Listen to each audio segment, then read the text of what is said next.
మీరు రోజు ఇలాగే సాధన చేస్తారా? ఇప్పుడు మొదలెట్టానండి. మీ దగ్గర సంగీతం నేర్చుకోవాలని నాకు నేర్పిస్తారా? నేను ఇంకా నేర్పించిందే ఉంది, మీరు ఇంత బాగా పాడుతున్నారు. అవునా?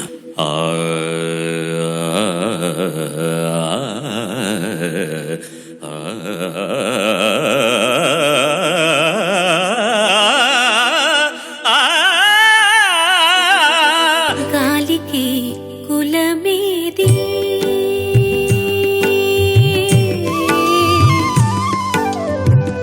గాలికి కులమేది, నీవుంటే వేరే కనులెందుకు, నీకంటే వేరే బ్రతుకెందుకు.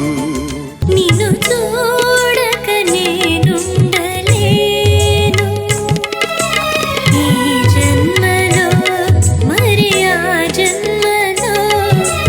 పగల రాణివి నీవే, సొగసు కాడలు నేనే. మరోసారి మీ ముందుకు మధురమైన పాటలతో వీణుల విందుకు స్వరాభిషేకం మీ ఈటీవీలో.